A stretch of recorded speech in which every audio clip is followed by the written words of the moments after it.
Bon les gars, rendez-vous ici on est à Fitness Park Californie à Nice. L'idée aujourd'hui c'est de te montrer un petit peu ce que j'en suis dans mes trainings. Alors les entraînements, ça dépend. Soit j'ai travaillé sur machine et ça va être à peu près le style que fait Gundil dans ce qu'on a pu faire ensemble en fait dans la vidéo sur les jambes. C'est-à-dire que je vais prendre un exercice et je vais le faire en lourd et à fond. Et puis une fois que j'en peux plus, je suis cramé, soit je vais faire un exercice d'isolation sur le même muscle pour le terminer, surtout quand c'est un point faible. Soit sinon je vais enchaîner avec un exercice lourd mais antagoniste en général. Tu vois, par exemple je vais faire pec, dos, un classique. Ça me permet en fait de faire, quand je fais ça, ça me permet de travailler 2 fois par semaine le muscle. Là en l'occurrence, en ce moment, je travaille avec les haltères, donc je vais faire du classique, à savoir que je vais travailler en haltères plutôt lourd. Je vais monter progressivement mes charges. Donc en fait, il ne faut pas croire que je fais par exemple 4 séries à 50 kg. Non, ce que je fais, c'est que je fais beaucoup de séries auparavant. Et par la suite, ce que je vais faire, je vais faire un exercice d'isolation, par exemple les écartés. Ensuite, je vais faire un exercice à l'incliné, par exemple, beaucoup moins lourd quand même, mais quand même un petit peu plus lourd que la normale. Et je finirai par un exercice, encore une fois, d'isolation. Et selon si j'ai du jus, soit je vais rajouter encore un exercice pour finir, pour cramer encore plus les pecs, surtout quand j'ai des sensations qui sont un peu bizarres. Soit sinon, ce que je vais faire, c'est que je vais faire un exercice bras, par exemple, un rappel bras ou épaule ou peu importe. J'aime bien en fait rajouter comme ça un exercice pour pouvoir justement surprendre le muscle, comme on dit, le choquer. Alors le truc, juste pour un petit mot par rapport à ce que j'ai pris auparavant, ce matin un petit déj, etc. Tu vois. Et après j'ai pris le booster Muscle Pump chez Nutrimuscle. Donc au niveau des dosages, je prends juste une dosette et je vais rajouter 2 capsules de caféine bio. Voilà. Et donc ça me suffit pour améliorer ma congestion et puis surtout mon énergie. C'est pas tous les jours que je le prends, ça dépend des périodes. En l'occurrence, en ce moment, t'as vu ma tête, j'en ai besoin.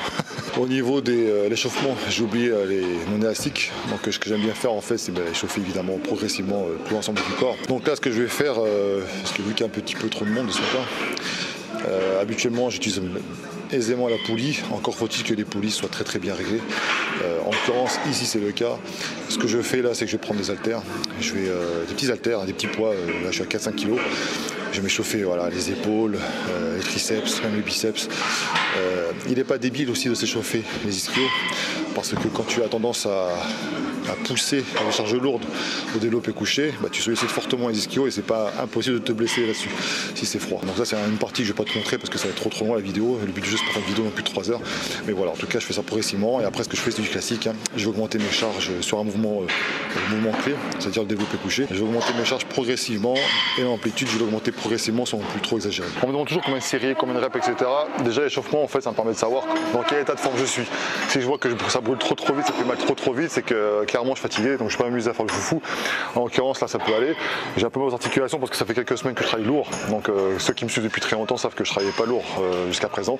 Enfin pas lourd entre guillemets, c'est quand même lourd pour la plupart des gens, mais bon je faisais beaucoup de séries longues. Donc là je tape un petit peu dans le lourd pour me faire plaisir, parce que le but du jeu c'est de se faire plaisir, j'ai pas d'échéance, j'ai rien du tout actuellement. Donc là ce que je vais faire c'est que je vais prendre les 30 kg et je vais envoyer les reps, et puis une fois que j'en peux plus j'arrête. Et ainsi de suite je vais monter comme ça jusqu'à ce que je puisse plus en fait tout simplement.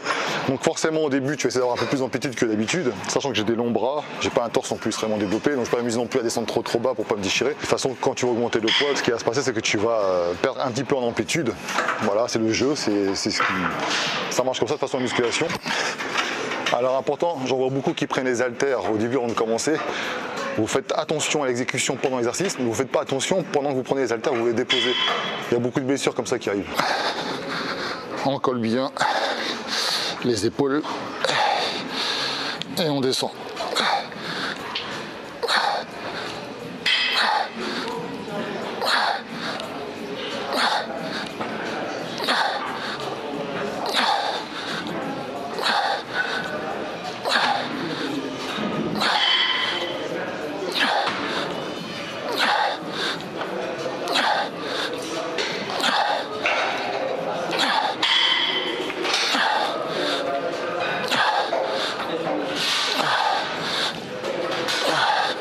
Et là, je vais accélérer.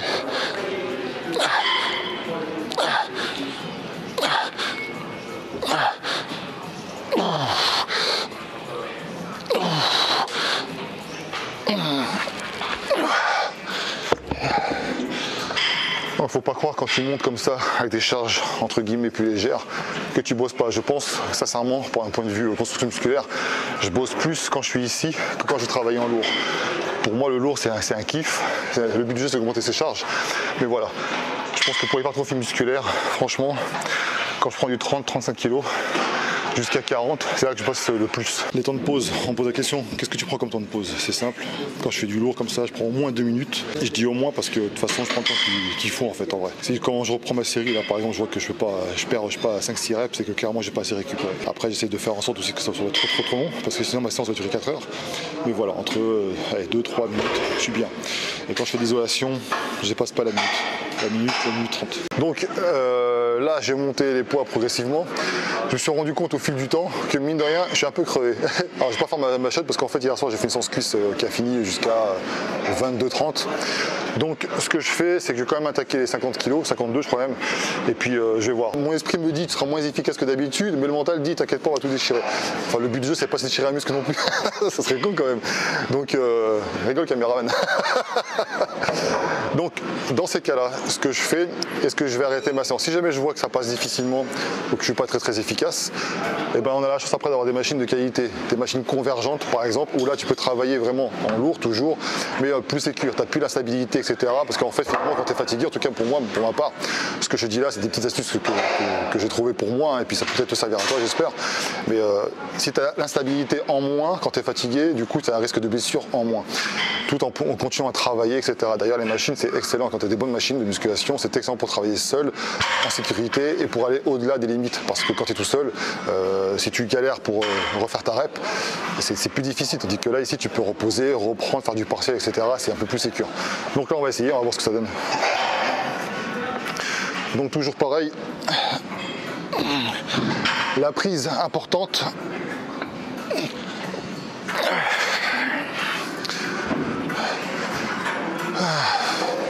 Bon, habituellement je travaille avec de la musique, mais là vu que je filme avec le téléphone, la musique quéquette, hein. Et mine de rien, putain la musique ça joue beaucoup, hein. Je sais que la musique c'est super important pour t'isoler, pour te concentrer dans ton truc. Donc là j'ai fait une vidéo là-dessus, on veille à avoir une bonne prise. Faut pas serrer non plus comme un bœuf, ça sert à rien. On sait, voilà, on a une bonne prise, on se met en mode focus, on bascule, on se positionne bien.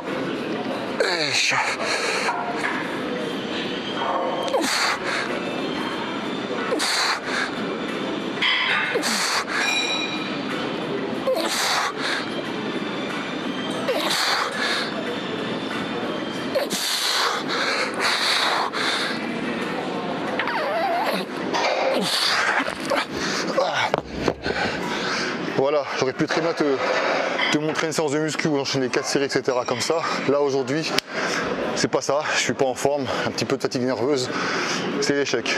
Je te montre que ça arrive. Et qu'est-ce que je vais faire maintenant? Soit je continue, je baisse les poids pour faire vraiment des séries efficaces, ça sert à rien de gaspiller ta séance pour rien. Pour ça, ceux qui parlent de planification d'entraînement, etc., au bout d'un moment, quand tu as ça qui se passe, qu'est-ce que tu fais? Tu te dis merde, normalement je suis censé augmenter de 500 grammes mes poids. Je peux pas, qu'est-ce que je fais? Je me casse ou est-ce que je continue à travailler différemment? Et bien la solution numéro 2, quand tu as un emploi surtout qui est physique, quand tu travailles aussi, tu es ouvrier, tu fais les 3-8 ou je sais pas trop quoi, tu ne veux pas te permettre de travailler comme ça avec une planification d'entraînement en body. Donc ce que tu fais, c'est que tu t'adaptes. C'est pour ça que tout à l'heure je te dis que l'échauffement c'est important parce que ça te permet de voir où est-ce que tu en es. Donc idéalement je pense que je vais travailler là-bas si c'est disponible, l'appareil qui est là-bas. Si ça ne l'est pas, je prends des poids, je baisse, je serai je sais pas à 45 kg par exemple, et là je serai bien pour travailler. En fait il y a un truc que j'aime pas, m'avouer vaincu. Donc là comme j'ai la fatigue nerveuse clairement, tu vois, il y a des petits soucis, etc. Ça peut arriver. Ce que je vais faire c'est que je vais laisser un peu plus de temps de repos et je vais recommencer pour voir ce que ça donne. Après tout, si j'arrive à 6-8 reps, je suis content déjà, tu vois. Après, ce que je vais faire, c'est que je ferai une séance, je rajouterai un exercice justement un peu plus léger pour vraiment travailler en congestion.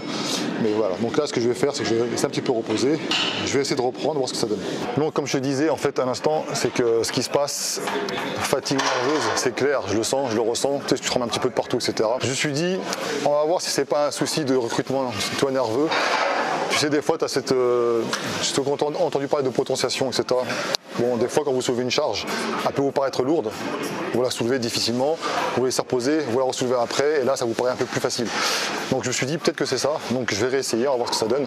Auquel cas, si jamais c'est pas concluant, ce que je vais faire, l'ego on laisse de côté, on est là pour travailler, pour construire du muscle, et ce que je vais faire c'est que je vais baisser les charges. Parce qu'en plus l'appareil là-bas n'est pas disponible pour le moment, donc ce que je ferai c'est que je travaillerai avec les haltères toujours, je travaillerai beaucoup plus efficacement je pense en charge plus légère. Et ce que je ferai à la fin de la séance qui n'était pas prévu, c'est que je rajouterai dans ce cas-là un exercice en série un peu plus longue, vraiment contrôlé, etc. De la machine, avec la machine convergente, vraiment pour travailler la contraction, etc. Tu vois. Donc le but du jeu, tu vois, ces fois c'est pour ça que je prévois mes séances, mais parfois il y a des petits pépins, parfois une machine n'est pas disponible, parfois ceci, tu as tellement de soucis, donc il faut s'adapter en fait. Voilà. Donc ce que je vais faire là, je vais tester, on verra ce que ça donne. Allez. Je suis pas une tapette du fit game moi.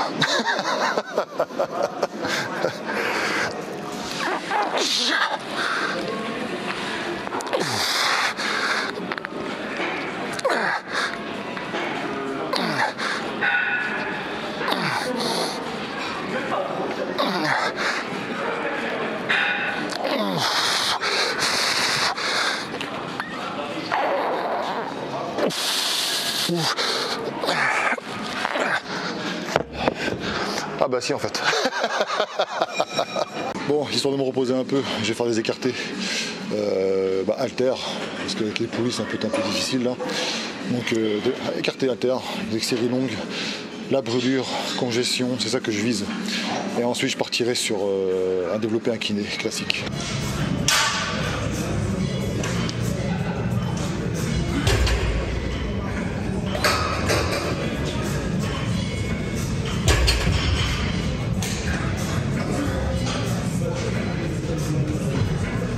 Ce que j'essaie de faire, je prends une charge correcte, je pense que je vais monter un petit peu encore, j'ai pris 16 kg, je fais des séries longues.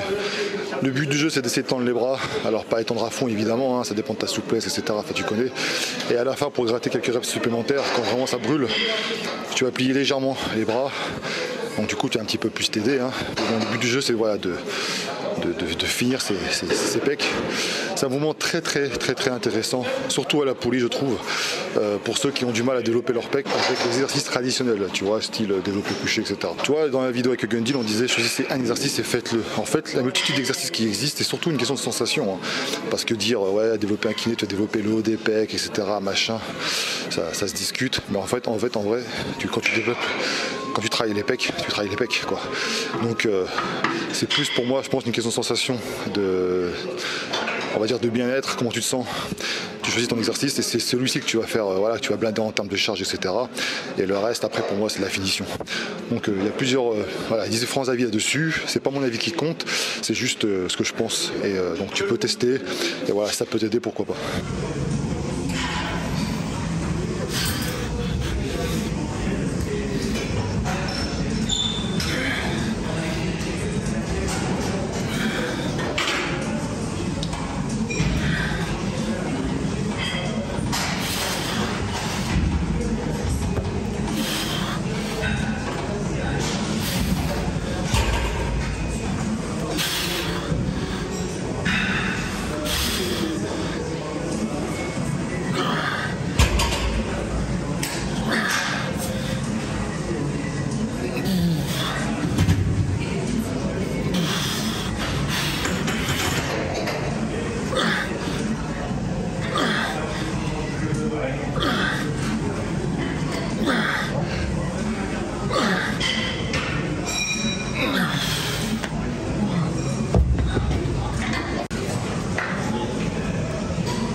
Je fais comme Essan, avec moins de muscles.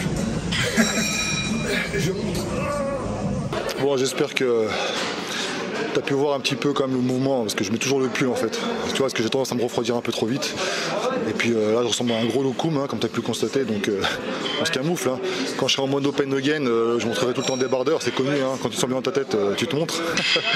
Bon, blague à part. Là, donc j'ai fait des écartés. J'ai encore fait une série, je ne peux pas te montrer parce que je veux pas que la vidéo soit trop longue, tu vois.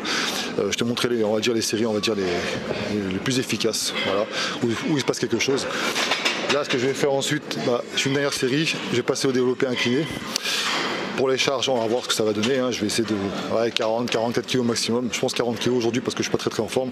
Habituellement, mes charges de travail, c'est du 52-55 kg pour le développé couché. Et, et du 42-44 kg pour le développé incliné. Ça c'est vraiment quand je suis bien, c'est-à-dire c'est ce que j'ai fait la semaine dernière en fait. Hein. Cette semaine c'est pas le cas et ça tombe mal parce que c'est quand je suis ma vidéo YouTube. C'est pas très grave, on n'est pas là pour se montrer, de toute façon on n'est pas là pour flatter l'ego, on n'est pas là pour dire avec qui est un monstre, etc. Moi je sais ce que je fais, je n'ai pas besoin de prouver. Je suis juste là pour partager un petit peu mon quotidien du moment et te montrer que voilà, des fois tu peux te fatiguer, tu peux foirer, et c'est pas pour autant que tu vas lâcher les bras, c'est pas pour autant que ta séance va être merdique, tu vas essayer de t'adapter. C'est ça le but du jeu. Donc voilà, je te montrerai après le développé incliné. Là je vais faire le développé incliné. Aujourd'hui, je t'avoue, c'est une séance alors merdique. J'ai dit ça, toi, hein, merdique. Bon, c'est une séance merdique. Clairement, c'est une séance merdique. Je pense que j'ai pas assez bouffé, pas assez reposé, pas assez ceci. Il y a tellement d'excuses qu'on pourrait trouver là-dessus. C'est pas grave. L'idée, c'est pas de se plaindre. L'idée, c'est de travailler quand même. Je suis là pour travailler de toute façon. Donc, ce que je fais, c'est que je vais faire cet exercice-là. Je vais faire les séries que je peux faire. Et ensuite, à la fin, je passerai peut-être plus de temps finalement sur la machine convergente, histoire de vraiment avoir une bonne sensation et avoir une sorte de vraiment détruire de la fibre en toute sécurité, comme j'ai dit. Et parce qu'en plus, quand tu bosses seul, c'est pas évident, tu vois. Tout à l'heure je galérais pour une rep, j'aurais pu en faire peut-être 2-3 de plus si j'étais aidé, mais quand tu as une rupture comme ça, tu veux pas monter, donc c'est difficile tout seul. Alors qu'avec une machine, tu peux te démerder pour essayer de faire quelques reps supplémentaires. Tu peux utiliser par exemple le rebond, tu peux utiliser t'as plein de techniques en fait. Donc voilà, donc là je vais faire ça, le développé incliné, on va voir ce que ça va donner, et puis ensuite j'enchaînerai par la suite la convergente. Quel est le con qui a inventé la musculation, je te jure.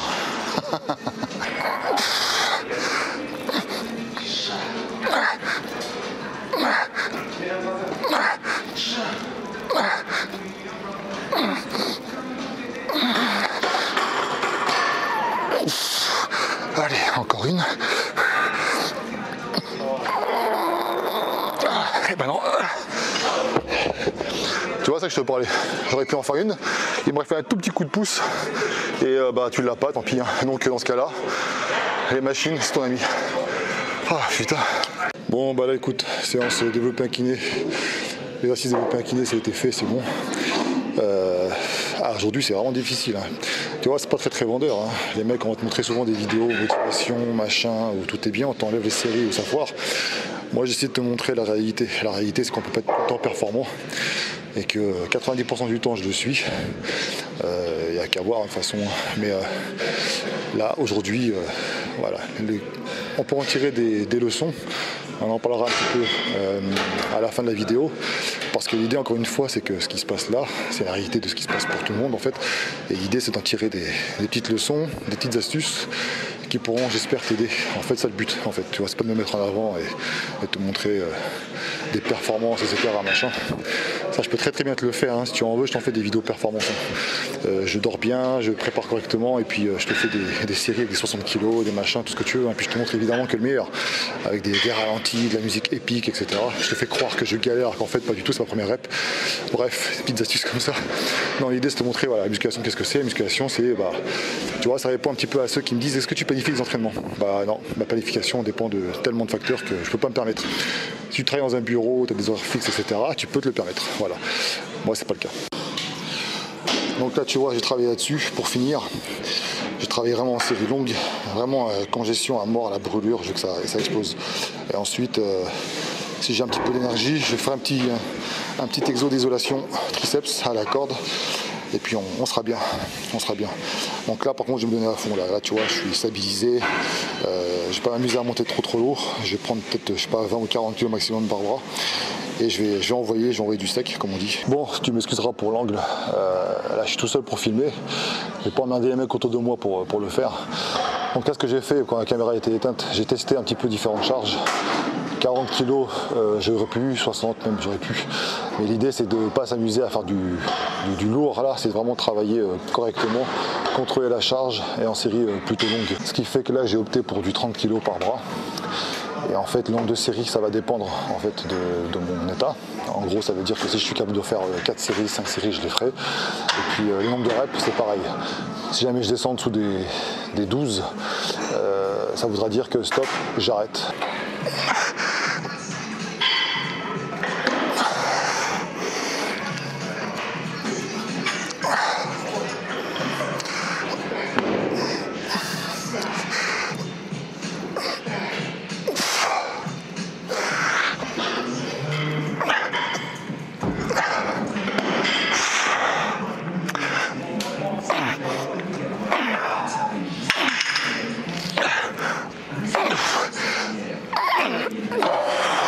là tu vois je suis sur la poulie.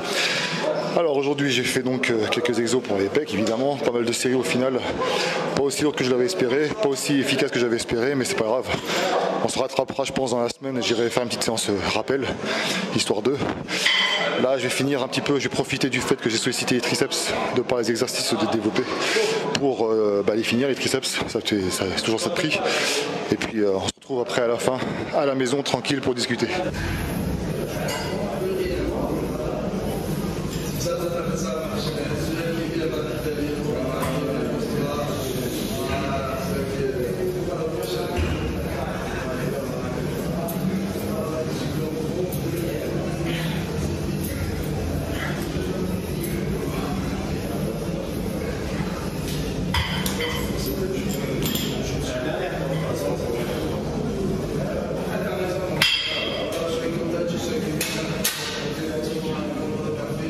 En dessous le pull, qu'est-ce qui se cache quand on enlève les angles? Bah écoute, ça peut aller hein. Les pecs, haut de pec, je l'ai. Et puis voilà. Ce qui sera intéressant de voir, tu vois, c'est qu'on aura viré cette couche de gras, puisque tout le monde veut voir ça. Tout le monde ne jure que par ça. Abdos, stries, machin, etc. Bon, moi j'ai séché un petit peu par la suite.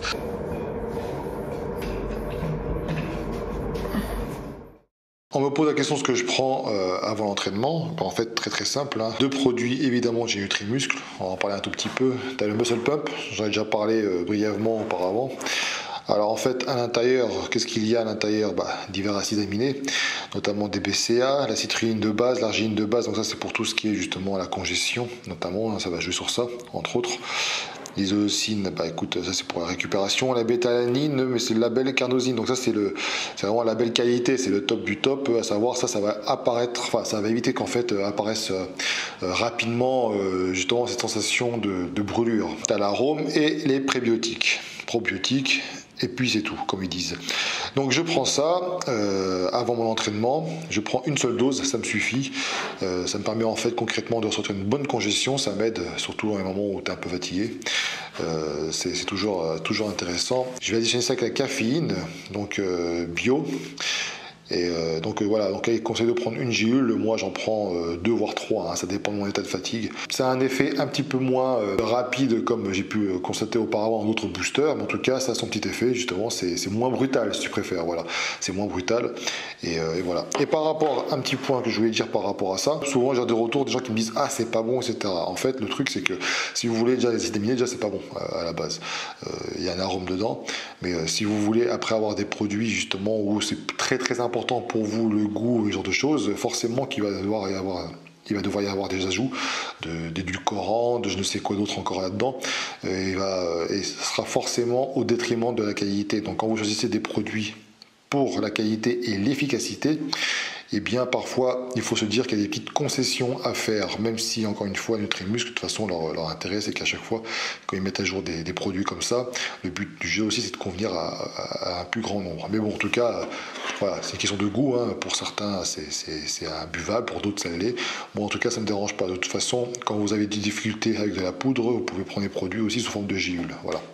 Donc écoute, moi j'ai pris ça avant l'entraînement pour pouvoir ensuite être opérationnel. Salut, donc petit retour après l'entraînement pour faire un petit peu le point avec toi. Donc là je t'ai montré en fait une séance qui encore une fois était prévue, mais ce que j'avais pas prévu c'était mon état de forme. Par rapport à tous ceux qui me posent des questions par rapport à la planification d'entraînement, j'en ai déjà parlé plusieurs fois en vidéo, mais l'occasion pour moi ici de te la rappeler.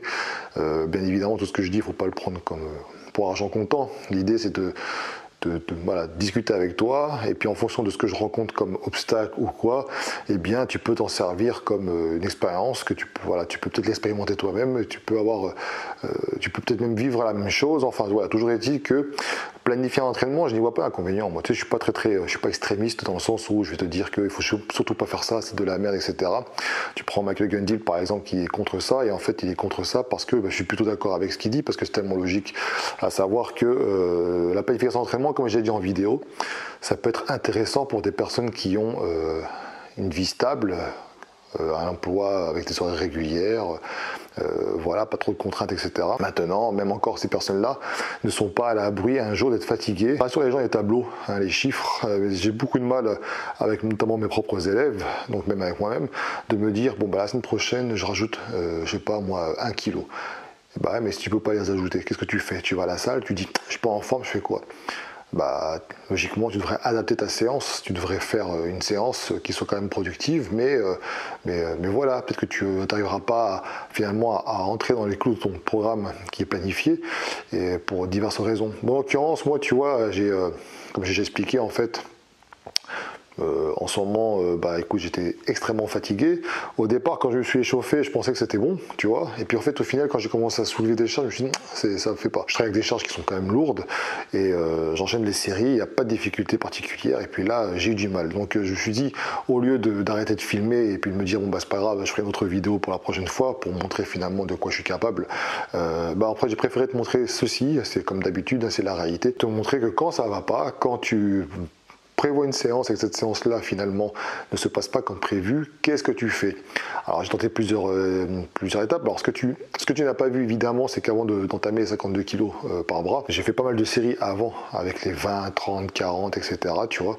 Donc, ça compte aussi, mine de rien. Surtout quand c'est bien exécuté, contrôlé, et puis beaucoup de reps. En tout cas, habituellement, ça ne m'empêche pas de continuer par la suite. Là, dans un premier temps, je me suis dit, c'est pas trop ça, tu vois, j'étais pas trop à l'aise. Et puis je dis, peut-être que je me suis pas assez reposé entre les séries d'échauffement, parce que j'avais mon pote qui me filmait, donc je voulais pas non plus le laisser ici pendant 3 heures, tu vois. Donc je devais quand même un minimum me dépêcher. Et donc je me suis dit, peut-être c'est à cause de ça. Donc j'ai laissé un petit peu plus de temps de repos pour voir ce que ça donne. Et puis finalement, je me suis rendu compte que même si je prenais un peu plus de temps, j'y étais pas. Heureusement que j'ai pris le booster, finalement, un peu de café, etc. Ça m'a un petit peu plus réveillé, mais on voyait que nerveusement complètement cramé.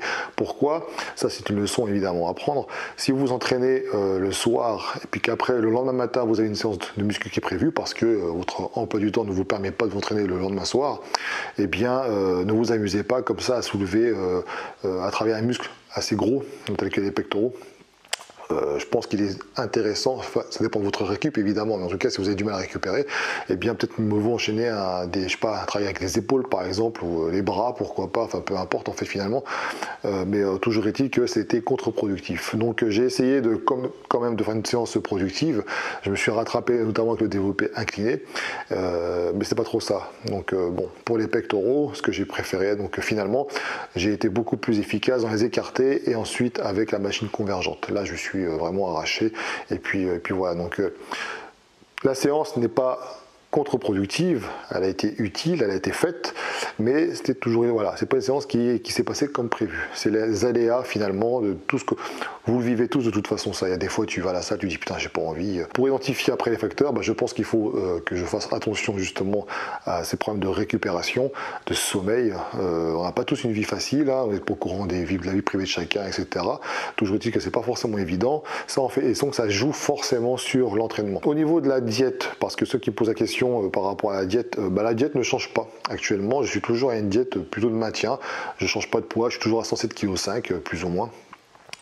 Donc voilà. Alors certains peuvent me dire que je suis trop gras, machin, mais ça à la limite je m'en fous parce que je sais ce que je peux faire, et je sais ce que je veux faire et que je me sens bien comme ça. Il ne faut pas travailler pour les autres, vous êtes là pour vous vous sentir bien dans votre peau et peu importe. Toujours est-il que j'ai un beau gabarit, que je suis plutôt propre, correct, même si j'ai un peu de ventre, il n'y a pas de souci. Et puis voilà, ça reste pas non plus le mec gras que vous avez pu voir il y a quelques années auparavant. Loin de là. Hein. Quand je contracte les abdos, on les voit, il n'y a pas de problème. Et quand il sera le temps pour moi et quand j'aurai décidé finalement de nettoyer un petit peu tout ça, je le ferai. Je pense qu'avant, il faut que des petits trucs à régler de mon côté. Et puis ensuite, une fois que tout sera réglé, je commencerai à entamer un programme un peu plus restrictif parce que si le mental n'y est pas pour le moment, ça sert à rien parce que c'est le meilleur moyen pour foirer. C'est sûr et certain que je vais vous expliquer un petit peu comment je vais procéder pour pouvoir justement m'affûter un peu plus sans non plus viser l'extrême sécheresse. Ça me sert à rien de toute façon, c'est contre-productif. Mais en tout cas, être propre. Tu vois, l'idée encore une fois, c'est d'avoir un bon volume, c'est d'avoir aussi un bon niveau de sèche, mais sans pour autant être fatigué, risquer la blessure ou quoi que ce soit. Donc ça va passer essentiellement par la diète et peut-être que je devrais adapter aussi mon entraînement en fonction de mon état de forme. Voilà, ça c'est le but du jeu. Donc cette vidéo-là, tu vois, c'est une vidéo pour te rappeler que finalement on reste tous des passionnés de musculation et qu'on a tous des hauts et des bas. Avec les réseaux sociaux, vous voyez constamment des gens montrer des vidéos de motivation, des featuring très très motivants, etc. Quand la caméra est éteinte, évidemment, on ne se comporte pas pareil. Ceux qui me connaissent sur Nice ou aux alentours, ceux qui me voient m'entraîner, voilà, je suis beaucoup plus strict par rapport au temps de repos, je suis beaucoup plus focus et je fais les choses correctement. Là, c'est différent. Quand vous filmez, il y a toujours des choses qui ne se passent pas comme prévu parce que vous sortez un petit peu quelque part de vos zones de concentration. Sans compter qu'en plus, je n'avais pas la musique et crois-moi, en tout cas, je sais pas pour toi, mais moi ça joue énormément. Quand j'ai pas de musique, je sais pas, ma séance elle est un peu moins bonne. Donc voilà. Bon, après, ces petits détails, hein, on peut chercher des excuses comme on veut. Toujours est-il qu'en tout cas, j'ai fait le taf malgré tout ça, malgré mon état de fatigue, et que demain, par exemple, j'ai prévu de faire une séance d'eau, mais si je vois que j'ai pas récupéré, je n'ai pas m'amuser à soulever lourd, bah, peut-être que je ferai justement les épaules, et que je ferai peut-être un jour de repos, et que je reprendrai la séance d'eau par la suite. Voilà. En tout cas, ne doute pas un seul instant que je lâche l'affaire par rapport au progrès que je vise, etc. Je ne lâcherai du tout. Je te montre ce que je veux te montrer, notamment sur les réseaux sociaux. Je pourrais largement essayer de me mettre plus en avant, en valeur, pour être dans le moule YouTube, Insta, etc. C'est pas ma conception des choses. Moi, je te montre tel que je suis et parfois, je te montre des choses pour te faire apprendre des choses, en fait, tout simplement. Donc là, en l'occurrence, cette séance-là, au départ, je pouvais la considérer comme un échec et en fait, ce n'est pas un échec, c'est juste te montrer qu'il est possible de s'adapter et de faire une séance qui est productive malgré tout. Moi, ce que je vis, c'est prendre du muscle, quoi qu'il arrive. Et puis, il faut accepter parfois que le corps te dise attention, là, un petit peu fatigué, donc faut pas trop s'entêter, essayer de faire le kéké, etc. Par contre, il est vrai que si j'avais travaillé avec quelqu'un, une aide, finalement, je pense que j'aurais eu une séance un peu plus productive. Je pense que la récupération, tout de même, aurait été difficile. Là, tu vois, ça fait 2-3 heures que j'ai fini la séance. Quand je bouge, j'ai des crampes au niveau des pecs et tout ça, donc je me dis que quand même, ça a été bon. Comme tu as pu constater, les pecs existent, hein, certains en doutent. Je sais pas poser, donc c'est comme ça. Je sais peut-être pas les mettre en avant. Après, on a les sensations qu'on a, hein, de toute façon. En tout cas, pour l'instant, je suis content de ce que je suis et je sais que je vais évoluer par la suite et quand je serai décidé, quand je te l'ai expliqué, je vais te montrer un petit peu comment perdre un petit peu le gras, parce que bon, il y a différentes méthodes, mais je vais te montrer que c'est possible de faire ça sans être extrême non plus dans la méthodologie. Il faut quand même se donner, il faut être motivé, comme j'ai pu le faire avant ma compétition, hein, mais en tout cas, voilà. Ça sera possible pour monsieur et madame tout le monde. Il n'y a pas besoin de prendre du clenbuterol ou je ne sais quoi pour réussir à perdre du gras. Avant toutes ces conneries, il faut déjà utiliser tous les outils dont on dispose pour pouvoir le faire. Voilà, donc j'espère que cette vidéo t'aura plu, j'espère qu'elle n'est pas trop longue. En tout cas, c'était un plaisir pour moi évidemment de partager cette séance avec toi. Et puis si tu as des questions, n'hésite pas. Je remercie encore une fois Fitness Park Nice, Californie, avec qui je suis en partenariat. C'est une bonne salle où tu as justement les gérants qui sont pratiquants de musculation et puis ils s'entraînent très bien d'ailleurs. Une salle avec voilà, pour ceux qui sont dans le coin, qui sont sur Nice, n'hésitez pas, je serai souvent là-bas. Et puis des projets à venir avec eux notamment. C'est des gens qui sont très motivants, dynamiques, jeunes, une bonne équipe, esprit famille un peu, tu vois, donc ça c'est cool. Faut pas hésiter à encourager tout ça. Voilà, allez, ciao.